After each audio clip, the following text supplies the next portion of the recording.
తెలంగాణ రాష్ట్ర ముఖ్యమంత్రి రేవంత్ రెడ్డి హైదరాబాద్ పర్యటనలో భాగంగా స్థానిక ఇందిరాప్రదర్శన స్టేడియంలో పలు అభివృద్ధి పనులకు శంకుస్థాపన చేశారు. దాదాపు 500 కోట్లతో అభివృద్ధి పనులకు ఆదిలాబాద్ జిల్లాలో చేపడుతున్నామని అన్నారు. ఇక మంత్రులు స్థానిక ప్రజాప్రతినిధులతో కలిసి శిలాఫలకాలను ఆవిష్కరించారు. ఆనరబుల్ సీఎం గారిని స్థానిక శాసనసభ్యులు గౌరవనీయులు వారిని స్వాగతించారు.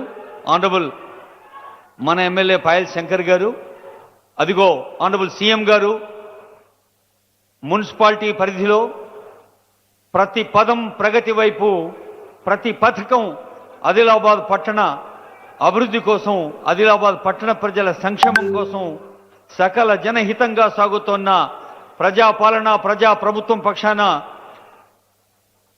సిఎస్ఆర్ నిధులతో హెచ్డిఎఫ్సి ఆనరబుల్ సీఎం గారు అక్కడ హెచ్డిఎఫ్సి రీజనల్ హెడ్ ఉన్నారు వెంకటేష్ శిలావార్. సిఎస్ఆర్ నిధులతో ప్రభుత్వ పాఠశాలకి సదుపాయాలు, ఆదిలాబాద్ మున్సిపల్ పరిధిలో అభివృద్ధి కార్యక్రమాలు, అలాగే మెప్మా ఆధ్వర్యంలో Indian oil petrol bump, Indian oil ప్రతినిధి పూర్ణచంద్రరావు గారు ఉన్నారు, ఆనరబుల్ సీఎం గారు ఇప్పుడే ఆవిష్కరించారు. అలాగే కలెక్టరేట్ భవనం దగ్గర విద్యుత్ sub station, police head quarters, police గృహ సముదాయం, మరి ఆనరబుల్ సీఎం గారికి అత్యంత ఇష్టమైన పథకం మీకు తెలుసు, యంగ్ ఇండియా ఇంటిగ్రేటెడ్ స్కూల్. విద్యార్థిని విద్యార్థులకి బంగారు భవిష్యత్తునివ్వాలి.